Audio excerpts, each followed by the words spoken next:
ഈശ്വർ കൂടി ഈ ഘട്ടത്തിൽ നമുക്കൊപ്പം ചേരുകയാണ്. രാഹുൽ, പെരുങ്കള്ളനാണ് തന്ത്രി എന്നാണ് CPM സംസ്ഥാന സെക്രട്ടറി പറഞ്ഞത്.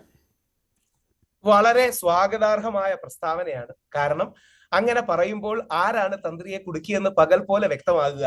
ഞാൻ അടക്കമുള്ള പല ആൾക്കാരും CPM-ന്റെ രാഷ്ട്രീയ താല്പര്യം കൊണ്ടാണ് തന്ത്രിയെ അറസ്റ്റ് ചെയ്തതെന്ന് പറയുമ്പോൾ പൊതുജനങ്ങൾക്ക് ഒരു സംശയം ഉണ്ടാകാം. അതായത് CPM പോലെ കേരളത്തിലെ ഏറ്റവും വലിയ ബഹുജന പ്രസ്ഥാനം, കേരളത്തിലെ ഏറ്റവും പ്രമുഖ ഹിന്ദു ക്ഷേത്രത്തിലെ തന്ത്രിയെ അങ്ങനെ കള്ളക്കേസിൽ കുടുക്കുമോ എന്ന സംശയം ഉണ്ടാകാം. ഗോവിന്ദ മാഷ് വെളിയിൽ അത് വിളിച്ചു പറഞ്ഞതോടുകൂടി പാവിട്ട വാക്കായിരിക്കാം. പക്ഷെ അദ്ദേഹം വിളിച്ചു പറഞ്ഞത് യഥാർത്ഥത്തിൽ ആരുടെയെങ്കിലും മനസ്സിൽ സംശയമുണ്ടെങ്കിൽ ആ സംശയം മാറി ഇതിന്റെ പിന്നിൽ CPM-ന്റെ രാഷ്ട്രീയ താല്പര്യമാണെന്ന് പകൽ പോലെ വ്യക്തമായില്ലേ?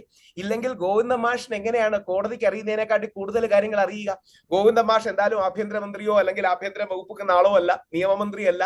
പക്ഷേ ഗോവിന്ദ മാഷ് പെരുങ്കളനാണെന്ന് പറഞ്ഞോടുകൂടി തന്ത്രി കൂടുതൽ ക്രിസ്റ്റൽ ക്ലിയർ ആയി, ക്ലീൻ ചിറ്റോടുകൂടി ജനങ്ങളുടെ മനസ്സിന്റെ മുമ്പിലേക്ക് വരികയാണ്. കാര്യം CPM-ന്റെ രാഷ്ട്രീയ, ഇനി ഒരു വരി കൂടെ പറഞ്ഞ് അവസാനിക്കുക, CPM-ന്റെ രാഷ്ട്രീയ താല്പര്യമാണ് എന്ന് വ്യക്തമായില്ലേ? തീർന്നില്ല. എനിക്കതിലൊരു വിഷമമുണ്ട്. പത്മകുമാർ സാറിനെയും അല്ലെങ്കിൽ വാസു സാറിനെയും അടക്കം കള്ളന്മാരെന്ന് വിളിക്കുന്നത് വളരെ ദുഃഖകരമാണെന്നാണ് എനിക്ക് നമ്മുടെ ഗോവിന്ദ മാഷോട് പറയാനുള്ളത്. ഗോവിന്ദ മാഷ് പറഞ്ഞത് ആ ലിസ്റ്റിൽ ഉള്ളതാണ്. ആ ലിസ്റ്റിൽ തന്ത്രിയേക്കാൾ, തന്ത്രി 11-ാം 9-ാം പ്രതിയും 11-ാം പ്രതിയും ഒക്കെയാണ്. ആ ലിസ്റ്റിൽ കൂടുതൽ മേൽപ്രതികളായി നിൽക്കുന്ന പത്മകുമാർ സാറും വാസു സാറും ഒക്കെ പെരുങ്കള്ളന്മാരാണെന്നാണോ ഗോവിന്ദ മാഷ് ഉദ്ദേശിച്ചതെന്ന് അറിയില്ല. പക്ഷെ ഇതൊന്നുമല്ല, വിഷയം സിമ്പിൾ ആണ്. ശബരിമല തന്ത്രിയെ കൊടുക്കുന്നതാണ് CPM-ന് രാഷ്ട്രീയപരമായി ഗുണം ചെയ്യുക. എങ്ങനെ?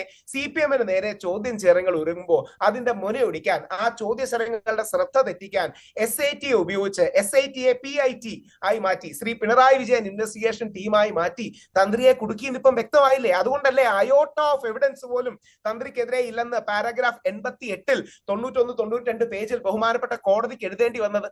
ഇത് 81-ാം പേജിൽ ജസ്റ്റിസ് ബദറുദ്ദീൻ തന്ത്രിക്ക് അനുകൂലമായി കഴിഞ്ഞ പ്രാവശ്യം മറ്റൊരു വിധിന്യായത്തിൽ പോലും ബെയിൽ കേൾക്കുന്ന വിധിന്യായത്തിലും എഴുതി. ശരി, ശ്രീ സുരേഷ് കുമാർ, നോക്കൂ, ഇവിടെ ഇപ്പോൾ ഇതുവരെ പറഞ്ഞതുപോലെ അല്ല. ഈ ഒരു പരാമർശത്തോടു കൂടി തന്നെ, ഇപ്പോൾ നിയമമന്ത്രി ഉൾപ്പെടെ പറഞ്ഞ കാര്യത്തോടു കൂടി തന്നെ ഇത് സർക്കാരിന്റെ ഇൻട്രസ്റ്റിൽ SIT-യെ ഒരു ഘട്ടത്തിൽ സർക്കാർ ഹൈജാക്ക് ചെയ്തു എന്നതാണ് നേരത്തെ മുതൽ ഇരുന്ന ആരോപണം.